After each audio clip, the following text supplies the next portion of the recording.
उत्तराखंड के पहाड़ों के बीच बसा एक छोटा सा गांव था भैरव गांव।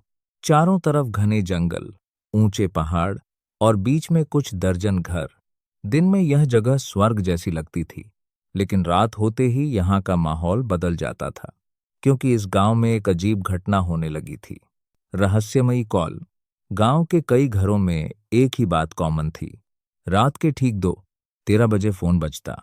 कॉल उठाते ही कोई आवाज नहीं आती, बस हल्की हल्की सांसों की आवाज सुनाई देती। और अगली सुबह उस घर का कोई एक सदस्य गायब हो जाता। डर का साया। शुरुआत में लोग इसे मजाक समझते रहे, लेकिन जब 5 लोग एक एक करके गायब हो गए, गांव में डर फैल गया। लोगों ने फोन बंद करना शुरू कर दिया, लेकिन फिर भी कॉल आता था। बंद फोन में भी कॉल। अब लोगों को यकीन हो गया, ये कोई इंसान नहीं, कुछ और है।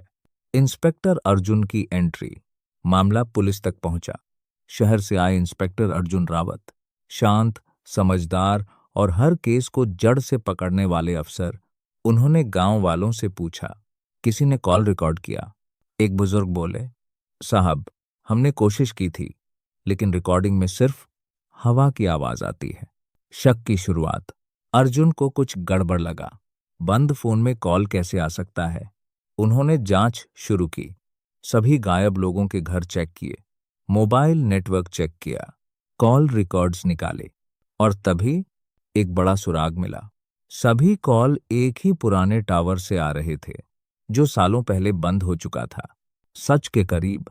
उस रात अर्जुन खुद उसी समय गांव में रुक गया। 2:13 AM। अचानक उसका फोन बजा। स्क्रीन पर लिखा था, अननोन कॉलर। उसने कॉल उठाया। कुछ सेकंड तक खामोशी, फिर एक धीमी आवाज, तू भी आजा। अर्जुन के शरीर में सिहरन दौड़ गई। टावर का रहस्य। वो तुरंत उस पुराने टावर की तरफ गया। जंगल के बीच खड़ा जंग लगा टावर, चारों तरफ सन्नाटा, लेकिन अंदर से हल्की रोशनी आ रही थी। अर्जुन ने धीरे से दरवाजा खोला, और जो देखा वह चौंक गया। खतरनाक सच्चाई।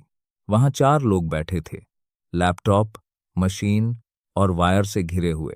वे एक हैकिंग गैंग थे। उन्होंने एक सिस्टम बनाया था जिससे वो किसी भी नंबर पर कॉल कर सकते थे, फोन बंद होने पर भी सिग्नल भेज सकते थे, और लोगों को डराकर बाहर बुलाते थे। फिर उन्हें अगवा कर लेते थे और शहर में बेच देते थे। ह्यूमन ट्रैफिकिंग, एक्शन और गिरफ्तारी। अर्जुन ने तुरंत वायरलेस पर मैसेज किया, बैकअप भेजो। गैंग को भनक लग गई। उन्होंने भागने की कोशिश की, लेकिन इस बार देर हो चुकी थी। कुछ ही मिनटों में पुलिस ने चारों को पकड़ लिया। गांव की सच्चाई।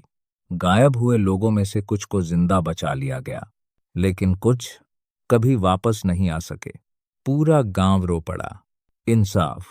अर्जुन ने गांव वालों से कहा, डर हमेशा सच को छुपाता है, लेकिन हिम्मत उसे सामने लाती है। अंत भैरव गांव में फिर से शांति है, लेकिन रात के 2:13 बजे आज भी कोई फोन बजता है तो लोग डर जाते हैं।